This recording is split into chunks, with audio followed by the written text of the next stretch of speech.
Shalom, haleluya. Apa kabar para muda-mudi yang dikasih oleh Tuhan Yesus, muda-mudi Secapudetabek yang luar biasa ya, yang sangat-sangat dikasihani oleh Tuhan. Pada kesempatan ini saya mau berbagi berkat firman Tuhan karena mengingat juga momen ini momen di mana biasanya kita akan mengadakan doa 10 malam untuk menerima baptisan Roh Kudus, hari pencurahan Roh Kudus. Nah, oleh sebab itu saya ingin mengajak saudara juga untuk mempersiapkan diri untuk bisa di rumah masing-masing atau di tempat manapun yang dianjurkan oleh gembala-gembala sidang masing-masing supaya bisa mempersiapkan diri untuk menerima urapan Roh Kudus, baptisan Roh Kudus, kuasa Roh Kudus dalam hidup saudara. Saya kutip ayat firman Tuhan dari Yohanes pasal yang ke-7 ayat yang 37 sampai dengan 39. Begini firman Tuhan. Air sumber hidup, dan pada hari terakhir yaitu pada puncak perayaan itu Yesus berdiri dan berseru, barang siapa haus, baiklah ia datang kepadaku dan minum. Barang siapa percaya kepadaku, seperti yang dikatakan oleh kitab suci, dari dalam hatinya akan mengalir aliran-aliran air yang hidup. Yang dimaksudkannya ialah roh yang akan diterima oleh mereka yang percaya kepadanya, sebab roh itu belum datang karena Yesus belum dimuliakan. Firman Tuhan berkata pada hari terakhir, pada puncak perayaan. Nah, hari terakhir pada puncak perayaan yang dimaksud di sini adalah pada puncak perayaan Hari Raya Pondok Daun. Hari Raya Pondok Daun itu berlangsung selama 7 hari, dan pada hari ke-8 itu adalah Hari Raya Api-apian. Jadi pada Hari Raya Api-apian ini mereka lakukan itu dengan memberikan korban bakaran kepada Tuhan. Dan pada hari raya itu mereka berkesempatan meminta air karena setelah musim panen, dan mereka bersukaria dalam musim panen itu menikmati hasil hulu, hasil buah bungaran. Maka akan tiba masanya mereka akan masuk pada musim menanam benih.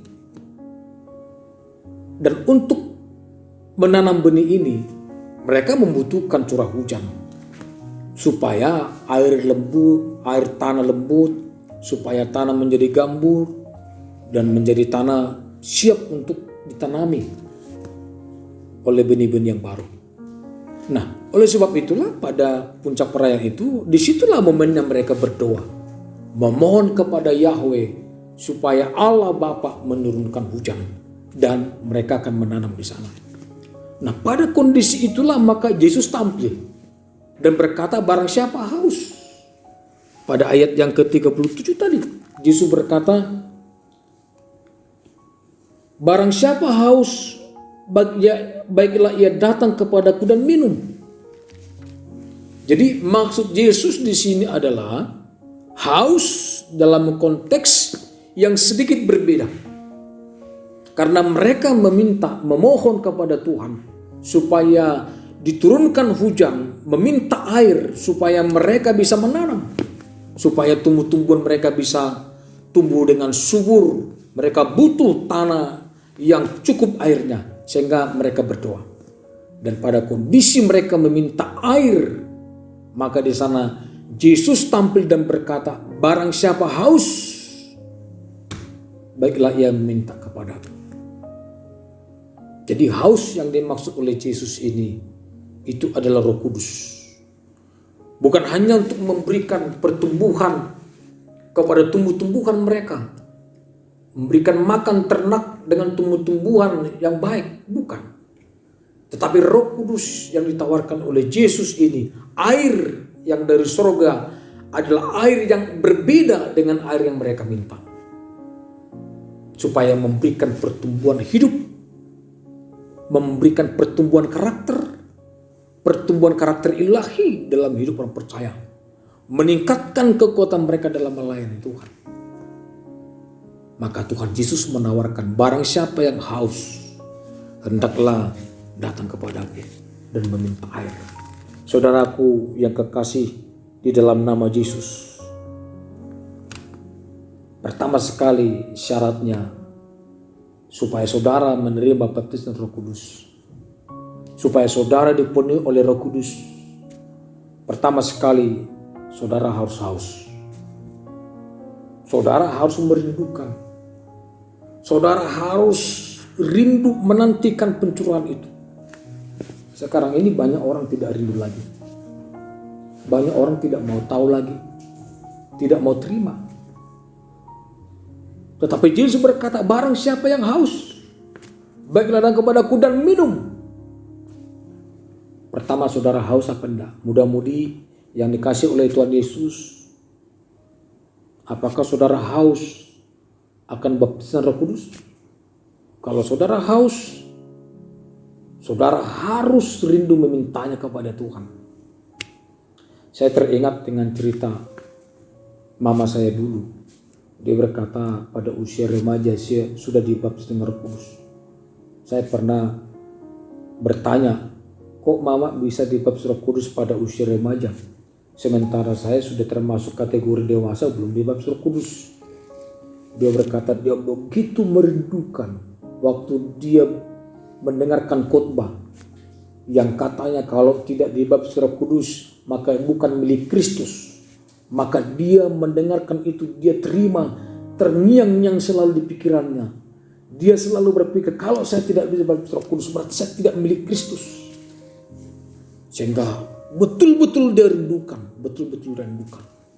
Akhirnya Yesus membaptis dia dengan Roh Kudus. Satu hal yang perlu mudah-mudi ketahui, Tuhan Yesus ini bukan yang pelit. Roh Kudus bukan roh yang pelit. Dia rindu sekali memberkati saudara dengan rohnya. Dan itu yang dia janjikan kepada kita semuanya. Asal saudara haus. Yang kedua, Alkitab berkata seperti ini. Yang ayat 38. Barang siapa percaya kepadaku, seperti dikatakan oleh kitab suci. Yang kedua, saudara harus percaya kepada Yesus. Percaya sesuai dengan yang dikatakan oleh kitab suci. Jadi kepercayaan saudara itu harus berlandaskan kitab suci. Yakin kalau saudara percaya kepada Yesus yang mampu dan bisa dan mau membaptis saudara dengan rohnya, maka dia akan membaptis saudara. Dan saudaraku yang kasih dalam nama Yesus, sebagaimana orang-orang Yahudi yang melakukan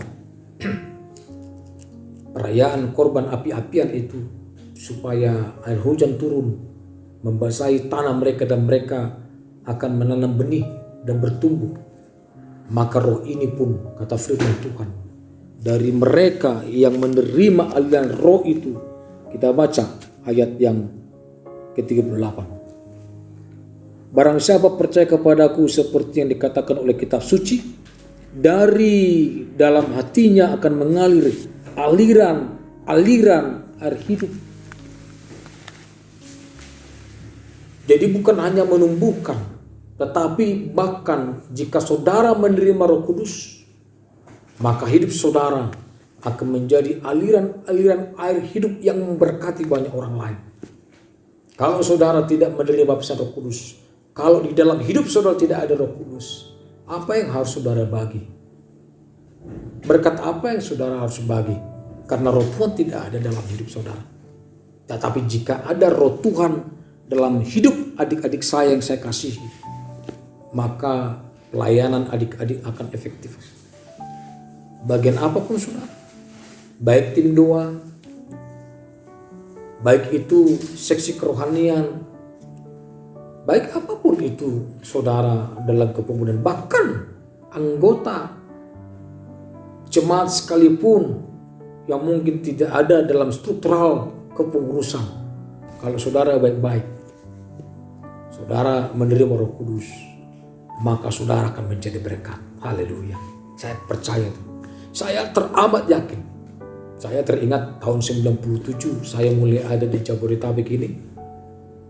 Setelah saya terima baptisan Roh Kudus, saya bukan orang yang kaya, tidak punya uang. Tetapi karena roh itu ada bagi saya melayani efektif. Tanpa ada HP, tanpa ada motor zaman itu. Tidak ada mobil.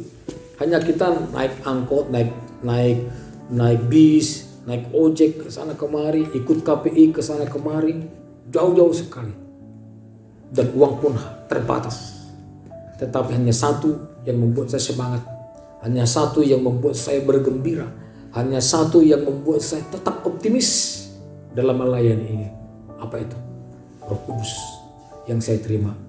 Dan Roh Kudus yang saya terima ini pula yang saya mau sampaikan kepada semua muda-mudi yang saya kasihi, supaya tidak ada satupun di antara muda-mudi yang tidak menerima Roh Kudus.